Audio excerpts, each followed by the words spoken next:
สบายดีเพื่อนๆจากอาลีฟาร์มหากท่านเป็นคนหนึ่งที่มักเลี้ยงเป็ดเลี้ยงไก่เจ้าแหนแดงนี่เป็นพืชชนิดหนึ่งที่อาลีฟาร์มแนะนำให้ทุกคนเลี้ยงไว้เด้อเจ้าเด้อแต่ปัญหาของคนเลี้ยงแหนแดงข่อยว่าทุกคนเกือบเพาะคือกันหมดเจ้าโดยเฉพาะเป็นมือใหม่เจ้าเนาะนอนลงคันนอนลงนี่หลายจำไรก็หมดเจ้าเนาะในซ้ำนี่มันกินประมาณ2 มื้อเจ้าเม็นหมดเลยเจ้าถ้าหากมันใหญ่ๆแบบนี้เจ้าอาจจะประมาณ4-5 มื้อก็หมดถ้ามันลงหลายเด้อเจ้าในนอนนี่เป็นปัจจัยที่สำคัญที่สุดเลยเจ้าในการทำลายอันนั้นแหนแดงของเฮาเจ้าฉะนั้นเพื่อนๆอย่าขู่บ่ว่าอาลีฟาร์มปลูกแนวใดเจ้าเนาะลองฟังเบิ่งคลิปนี้จนจบเด้อเจ้าเด้อซึ่งอาลีฟาร์มนี่เจ้า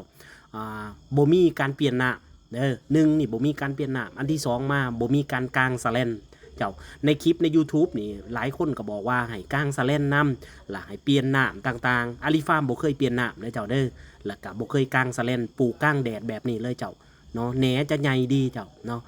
เป็นสั้นแบบนี้เลยเด้อเพื่อนๆเด้อเนี่ยในสมัยเมื่อก่อนเนี่ยเสียคางูหลายเติบเจ้าเนาะไปซื้อน้ำเขาเจ้าก็เบิดเงินหลายเติบได้เนาะเจ้าเนาะซื้อมาเลี้ยงงามสูงทำอิฐสุดที่2สุดที่3มาเริ่มนอนลงเจ้าเลยสำหรับการปลูกแหนแดงก็ง่ายๆได้เจ้าเด้อภาชนะอีหยังก็ได้ขอเพียงแต่มันบัวเจ้าเนาะระดับน้ำสูงประมาณ15หรือว่า20 เซนเป็นได้หมดเด้อเจ้าเด้อขั้นต่ำหลายพืชอันนั้นแหนแดงนี่มันจะไปจับกับขี้อันนั้นพวกฝุ่นต่างๆเฮ็ดให้มันเป็นก้อนเจ้าเนาะฉะนั้นสูงประมาณ15 เซนขึ้นไปดีที่สุดเจ้าเนาะ15-20ประมาณนี้ถ้าหากน้ำมันลดเท่าก็ตืมเจ้าในส่วนภาชนะต่างๆควรเจาะหูเนาะที่ห่างจากขอบปากของมันประมาณจาก2 ข้อมือดีที่สุดเด้อเจ้าเด้อเพราะว่าในช่วงฤดูฝนถ้าหากฝนตกใส่เนี่ยมันจะไหลออกหมดเจ้าเจาะหูเด้อเจ้าเด้อนับจากขอบปากลงไปประมาณ2 ข้อมือเจ้า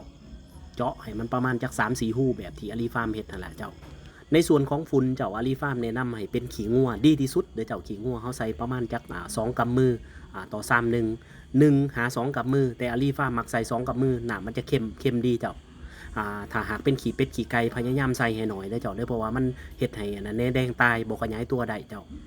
ในส่วนของแหนแดงเจ้าพยายามเอาเป็นแหนแดงที่เขียวงามบ่ควรเอาแหนแดงที่มันแก่ลักษณะของแหนแดงแก่มันจะเป็นสีแดงๆเด้อเจ้าเด้ออันนั้นมันบ่เหมาะสำหรับการขยายพันธุ์เจ้า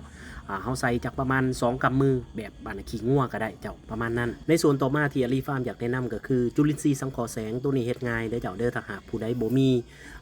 เสื้อของมันก็มาปั่นน้ำอาลีฟาร์มได้เด้อตัวนี้เนี่ยมันจะช่วยย่อยพวกอาหารเนาะอาหารที่มันกินเข้าไปเนี่ยมันคือขี้งัวเนาะแต่ว่ามันบ่สามารถหยำกินได้เจ้าเนาะวิธีที่ง่ายที่สุดก็คือย่อยให้มันเจ้าการย่อยก็คือจุลินทรีย์สังเคราะห์แสงนี่แหละจะย่อยอาหารเป็นโมเลกุลหน่อยๆเพื่อให้แหนแดงมันกินได้ง่ายขึ้นเจ้าการใส่กับบริไลดอกเจ้าประมาณนั้น2 ฟ้ากับพ่อเลยเจ้านอกจากนั้นเราก็ตีหนามคุณเน็ตนึงกันในส่วนของหัวใจสำคัญที่ขาดบ่ได้เด้อเพื่อนๆอาลีฟาร์มแนะนำให้หลังจากที่เฮาปลูกแล้วเจ้าเฮาพยายามฉีดยากันหนอนเจ้าเนาะตัวนี้หลังจากเฮาฉีดแล้วประมาณ7-10 วันเจ้าเฮาสามารถ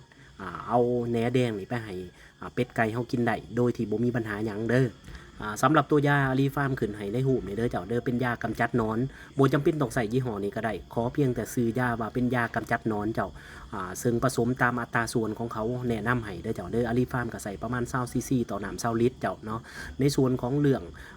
การเก็บเกี่ยวเจ้าก็ประมาณ7 วัน50 วันสามารถเอาไปเกลือได้เด้อเจ้าเด้อยาต่างๆที่อยู่ในหันมันก็จะระเหยเจ้าเนาะมันจะงามแบบขึ้นในหูนี่แหละเจ้าอย่าลืมเด้อเจ้าเด้อทุกๆครั้งที่เฮาปลูกแล้วอย่าลืมฉีดยากันหนอนเจ้าในตอนที่เขาปลูกเวลาสีดีที่สุดเป็นตอนกลางค่ำเด้อหรือว่าหัวแรงอย่าไปสีตอนเสาร์ตอนเที่ยงเพราะว่ามันจะแพ้แดดเจ้าเนาะดีที่สุดเป็นอันนั้นแรงส่วง4-5 โมง6 โมงก็ได้เจ้ามันจะงามแบบขึ้นในหูนี่เด้อเพื่อนๆเด้อขอให้ทุกคนประสบผลสำเร็จเจ้าเลี้ยงง่ายๆเจ้า